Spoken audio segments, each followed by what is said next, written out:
So what are you looking for? Are you looking that the government without warrants is allowed just to go and look into metadata? No, that's what I just said to you. Yeah, so I just said to you that we should not be doing that, and so we have to find a legal framework for it. We are actually violently agreeing.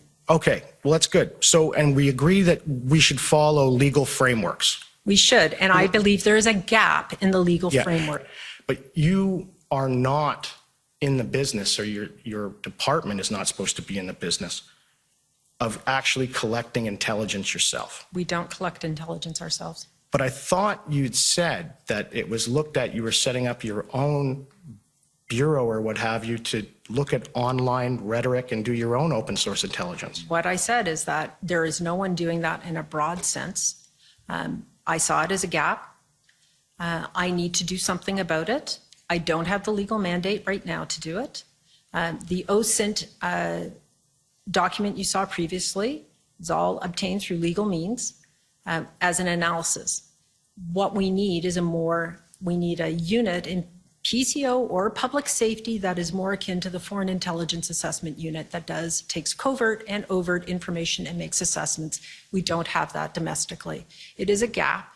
I don't have a solution for it yet, and I won't be the sole person who decides whether it happens or not, but it is something that we need to look at, and I'm exploring. That's my job. Why would you need that outside of the civil service, who are governed by legislation that collect intelligence? It would be part of the civil service, just like the Foreign Intelligence Assessment Unit is part of the civil service. Right, but the Foreign Intelligence Service, like the International Assessment Staff and Foreign Intelligence Service, you had the information from them, I take it, when the cabinet made this decision, did you not? They were assessing foreign intelligence, not domestic intelligence. And domestic intelligence was being assessed by the RCMP. Who assess also foreign intelligence. Right. CSIS. Who also assess foreign intelligence. The Canadian Security Intelligence. Who also assess foreign intelligence. And they also look at domestic intelligence. Some of them do, CSE does not. So just as those units all have mandates to collect and do some assessment, we see that raw intelligence and we make assessments of it on the foreign side. I would like an equivalent on the domestic side. I don't have that now. I believe it is a gap. So why is what the RCMP does already doing that with their reports? They have two sets. They have the IMVE assessments online. They have the ONSIT assessments online. Why is that not good enough for you? Because I would like to look at, just as we do with foreign intelligence, all the various pieces in totality rather than institution by institution. It's part of our job to get a holistic picture. And it's your job, according to this description, to effectively coordinate all that anyway. Right, but I need to have people with the mandate to do that assessment, which is I coordinate the function and the issues, the issues management of what's going on in the national security community, but not necessarily their intelligence assessment. How about this?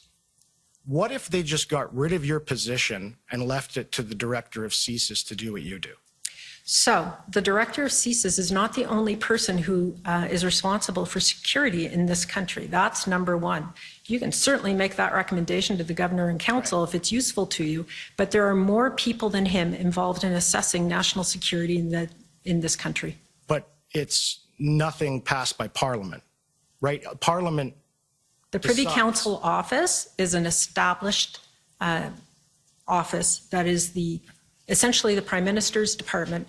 We coordinate information, we challenge, we provide policy advice to the Prime Minister, and I am part of that mechanism. I understand that, but you can agree that Parliament has given you no mandate to do that with respect to intelligence. I don't agree with how you framed it.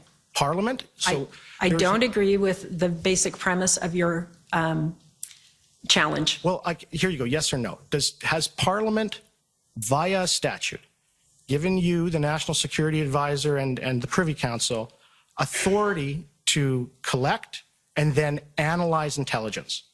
The Foreign Intelligence and Assessment Group is a long-standing group that no, Parliament hasn't given it authority, but it exists and it continues. Okay, next.